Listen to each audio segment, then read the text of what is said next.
Chapter 25. Ellie. Saturday morning, I'm tired and a bit out of it. I've spent a lot of time with Jenna this week, and stayed up late last night plotting ways to get revenge on Julian. So far, my favorite is a Molotov cocktail through his window. I've also contemplated filling his car with bees, and throwing him into a volcano. The worst part is that Jenna doesn't hate him. She refuses to say a bad word about him, and I can't blame her. That's the type of person she is. But at the same time, I see how deeply this cut her and I wish she would get mad. She insists on still going to her dad's for Christmas, so I've been texting with Charlie to set everything up for the holidays. She's gotten me a first-class ticket to fly out, and arranged for a car to pick me up from the airport. She was thrilled when I told her I have all my finals early, and can take almost a week off before Christmas. I wasn't sure her boyfriend would want me there so early, but she insisted.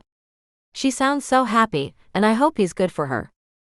Charlie gives her heart away much too easily, and I remember overhearing my mom on the phone with her more than a few times after a bad breakup.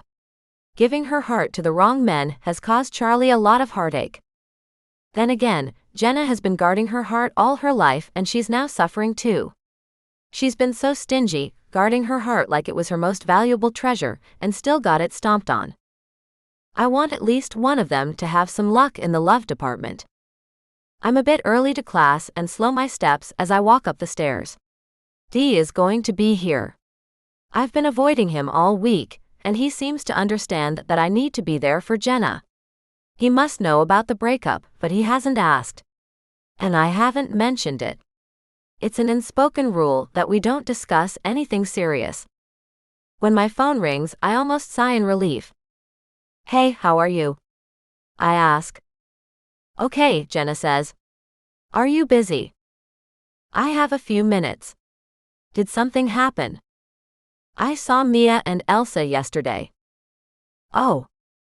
"I went to hand in an assignment, and bumped into them near Dirty."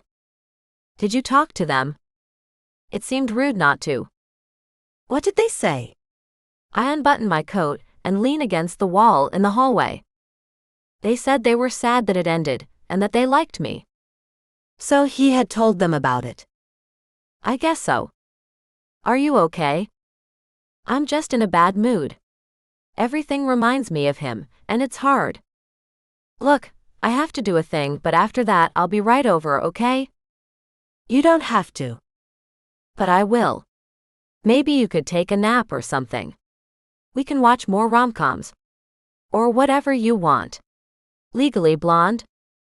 "I am tired." "Right, so you nap and I'll be there soon." "Okay." I hang up and take a moment to close my eyes and curse all the Boone children. If I could teleport them far away from uni, I would. How can anyone treat Jenna this way? Jenna, who's the sweetest person alive. "Are you okay?" I look up and meet Dee's eyes. He takes my breath away, and I instantly feel calmer. "I will be. Any chance you could punch Julian in the balls for me?" That might come off as strange.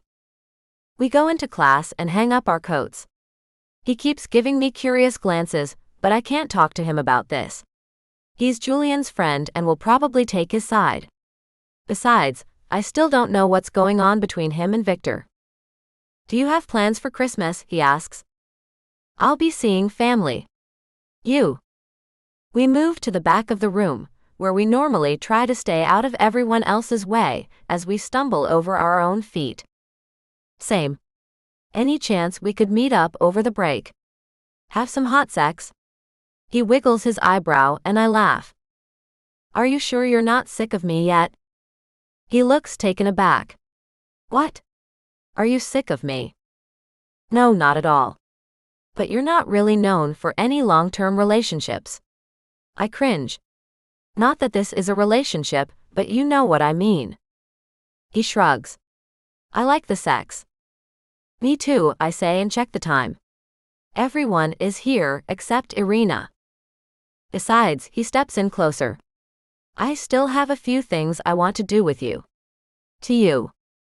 My entire body shivers, and I ignore the flashing lights that tell me to turn back. "Like what?" Well, I still haven't been able to make you come from touching your boobs alone. I'm not sure that's possible. But I do want to try. He's so close I can feel his breath on my face. What else do you want to do to me? I want to bend you over a table. Oh. I place a hand on his chest. You know, we did do something very similar. I know. I've also been thinking about handcuffs. Do you own handcuffs? I ask, and our eyes burn into each other. He shakes his head. One word from you and I'll get some. And who would wear the handcuffs? Me? You. I don't care. You'd let me tie you up in bed? We're so close and speaking in such hushed voices the others must have figured it out by now. But I don't back down. I'd let you do anything you want to me. I'll have to remember that. There's a strange clacking noise from outside and I take a step back, forcing myself to cool down before we start dancing. The noise draws nearer. The room gasps as Irina enters on crutches. What happened?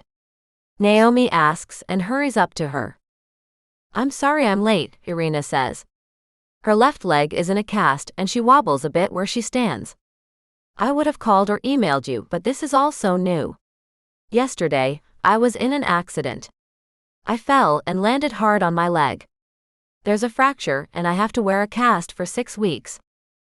What about our lessons? Michael asks and half the room glares at him. That's what I wanted to talk to you about. I'm in no state to teach with this thing. She points to her cast. I've been trying to find a replacement, but I have had no luck. I don't know if it's because it's only for 3 sessions, or if it's too close to the holidays, or what.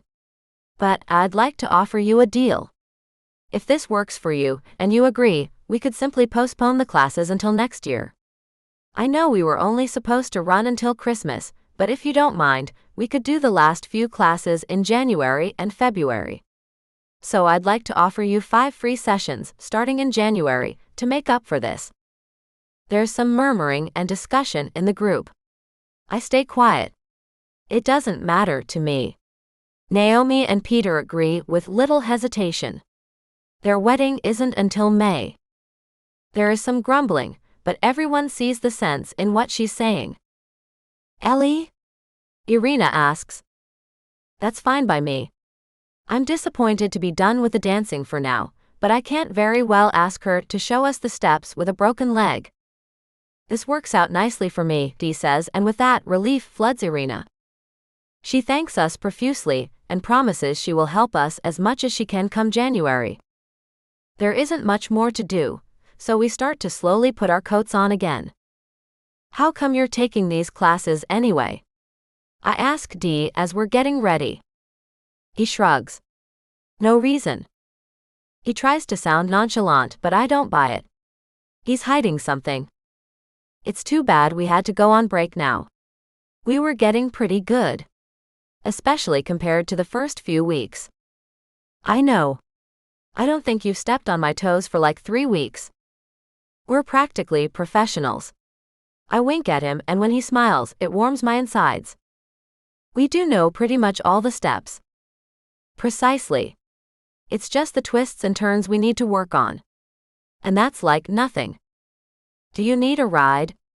Can we go somewhere? Reality comes crashing down. I shake my head. I need to be somewhere. Right. We follow the others down the stairs, but Dee hangs back a bit. What is it? I ask, sensing that his mood has fouled.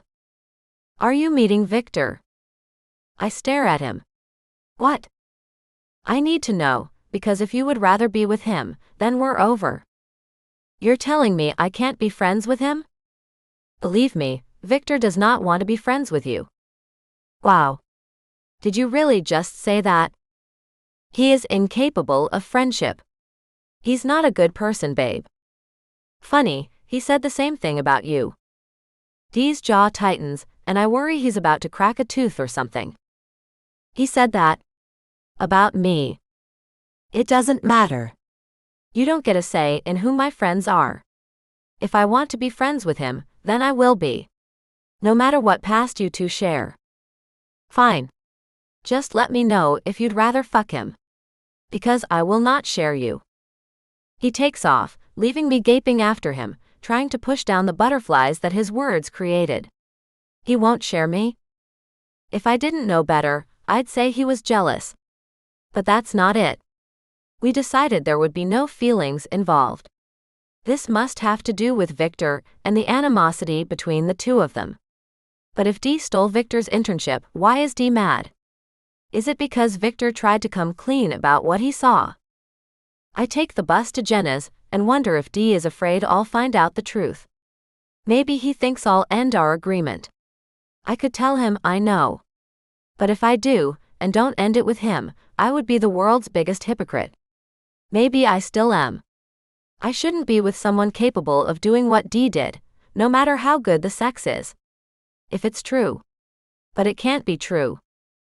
I shake myself out of my stupor when the bus reaches my stop, and hurry inside to take care of Jenna. I need to see how much damage running into Mia and Elsa did, and how I can undo it.